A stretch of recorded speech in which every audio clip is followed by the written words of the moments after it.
नमस्कार दोस्तों, आप सभी का स्वागत है एमएसएससी नोट्स में। तो दोस्तों, संधि के बारे में पढ़ेंगे, ट्रिक पढ़ेंगे, जानेंगे, समझेंगे। कोई परिभाषा नहीं, कोई लेंदी एक्सप्लेनेशन नहीं, डायरेक्ट पॉइंट पर आएंगे। और ये मेरी गारंटी है, ठीक है, इस चीज की मैं अभी से गारंटी लेता हूं कि ये वीडियो पूरा देखने के बाद आपको अगर नहीं समझ में आया तो आप जो चाहो वो, ठीक है, तो वीडियो पूरा देखिएगा और लास्ट में कमेंट करके जरूर बताइएगा कि ये वीडियो कैसा लगा, ये ट्रिक कैसी लगी। क्योंकि ये पहला पार्ट होगा, स्वर संधि आज पढ़ाऊंगा मैं। व्यंजन संधि, विसर्ग संधि तब पढ़ाऊंगा जब आप लोग ज्यादा से ज्यादा कमेंट करके बताएंगे कि ये वीडियो कैसा लगा, ठीक है। तो शुरू करेंगे। तो हम लोग स्वर संधि में बात करते हैं। तो स्वर संधि में 5 भेद होते हैं, जिसमें से सबसे पहला है दीर्घ संधि।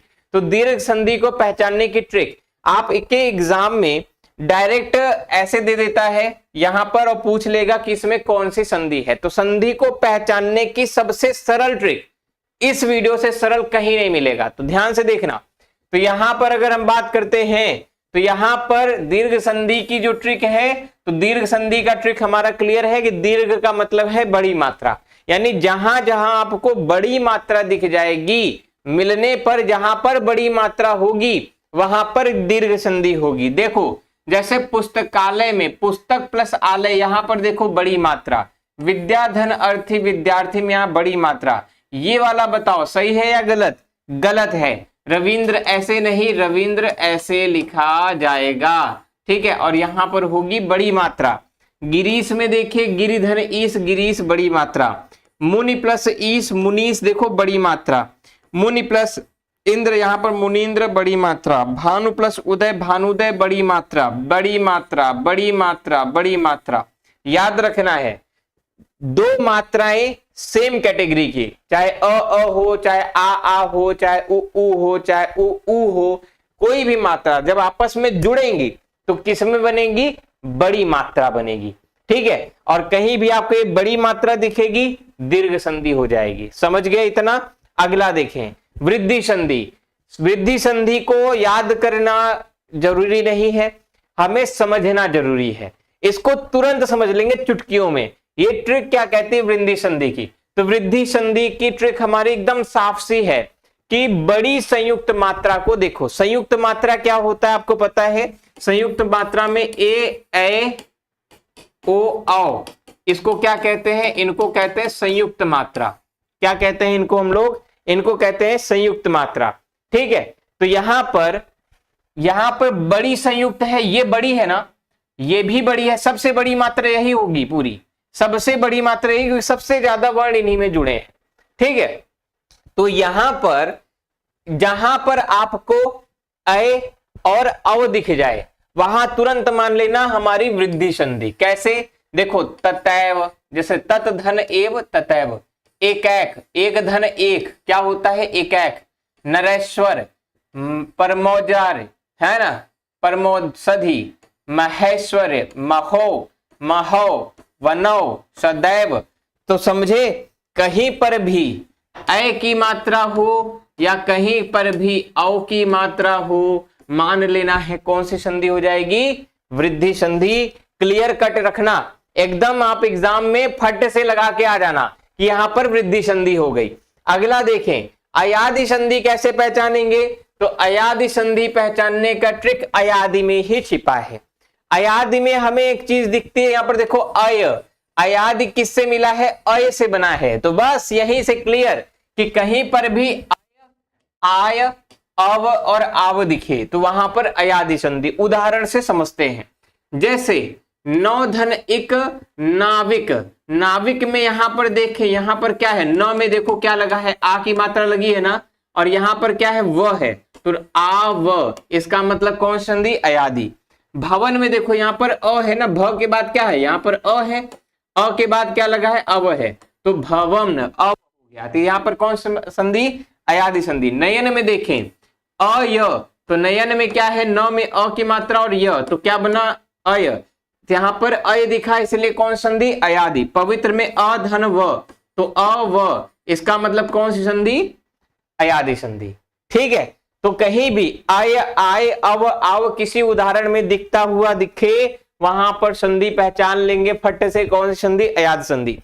क्वेश्चन आपका डायरेक्टली पूछता है ना कि इसमें कौन सी संधि है, फला में कौन सी संधि है, इसीलिए मैं ये सारी चीजें पढ़ा रहा हूं आप सभी को, इस चीज का क्लियर रखना है बात। अगला देखते हैं पॉइंट, अगला पॉइंट है भैया यण संधि, बड़ा कंफ्यूजन, बड़ा ही दुविधा वाला, तो इसका तो एकदम चुटकी में निवारण करेंगे। देखिए यण संधि को कैसे पहचानेंगे, आधा वर्ण के बाद य या व आए, ठीक है, किसी भी आधे वर्ण के बाद क्या आ जाए, य या व आ जाए, तो वहां पर यहां पर यण संधि। अब ये कैसे हो सकता है, तो देखो उदाहरण देखो, यहां पर सबसे पहले मैं इसको ले लेता हूं, स्वागत समझ में आसानी से आ जाएगा।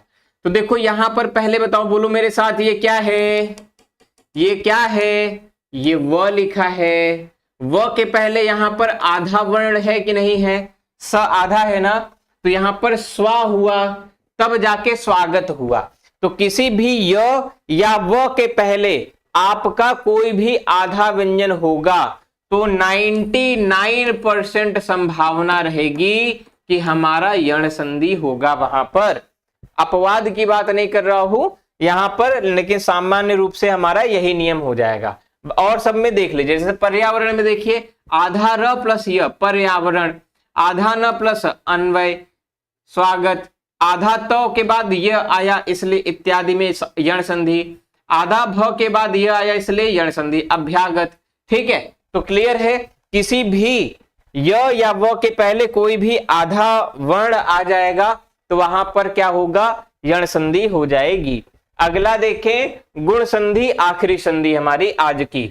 तो गुण संधि में कहीं पर भी आपको ए या ओ दिखे, ठीक है, वृद्धि में क्या था, वृद्धि में था अय और औ, अय और औ दिखेगा तो वृद्धि, ए और ओ दिखेगा तो गुण संधि। अब देखो कैसे, जैसे नरेंद्र है, नर धन इंद्र नरेंद्र, ज्ञानोपदेश, ज्ञान प्लस उपदेश, यहां पर क्या हो गया, ज्ञानोपदेश, ओ की मात्रा, ए की मात्रा, भारत प्लस इंदु, भारतेंदु, ए की मात्रा, ए की मात्रा, यहां पर री वाली बात हो जाती है ना, तो री हो जाता है, री का व।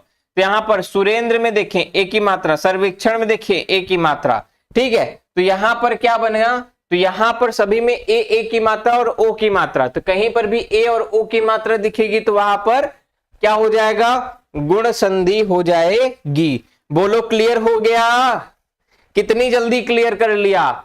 कभी सोचा है जिंदगी में या कभी इसके पहले देखा है कि 7 से 8 मिनट के अंदर किसी ने भी पूरी संधि इतने सरल तरीके से समझा दी हो, बताना अगर किसी ने भी समझाई हो 7 से 8 मिनट के अंदर पूरा पूरा विथ एग्जांपल्स, ठीक है, और विथ ट्रिक्स। तो ये ट्रिक्स आपको कैसी लगी, शॉर्ट ट्रिक्स है, एग्जाम के लिए बहुत ज्यादा जरूरी होता है। देखो जब एग्जाम में कम टाइम बचता है या हम किसी चीज की तैयारी करते हैं तो उसके लिए क्विक रिवीजन के लिए हमारे पास रहता है। बाकी डिटेल्ड क्लास लेना हो तो आप ले सकते हैं, उन पे और भी क्लासेस बना रखी है, प्लेलिस्ट चेक कर सकते हैं, प्लेलिस्ट में और भी सारे विषय, सारे टॉपिक्स को मैंने बना रखा है।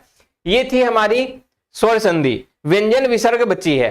पहले आप लोग कमेंट करके जरूर बताएंगे कि वीडियो कैसा लगा, ठीक है। दूसरा, वीडियो को लाइक जरूर करेंगे और अपने दोस्तों को शेयर करेंगे, क्योंकि जितना ज्यादा व्यूज आएंगे वीडियोस में उतना ज्यादा मुझे मोटिवेशन मिलता है, उतना ज्यादा हम जितना लाइक्स आएंगे उतना ज्यादा मोटिवेशन मिलेगा, जितना कमेंट्स करेंगे उसी आधार पर हम लोग अगली वीडियोस भी जल्दी जल्दी लेके आते चले जाएंगे, ठीक है। तो और हाँ, मेरी हिंदी की किताब बहुत जल्दी आने वाली है, तो जुलाई 2023 के बाद से आपकी अवेलेबल हो जाएगी, जुलाई 2023 में अवेलेबल हो जाएगी। जिसको भी जरूरत होगी हिंदी की किताब के लिए, नीचे नंबर दे रखा है, इस नंबर पे कॉल करके संपर्क कर लीजिएगा। चैनल पे नए हो सब्सक्राइब कर लेना, घंटी दबा देना। बाकी मिलते हैं फिर अगली वीडियो में। नमस्कार, जय हिंद।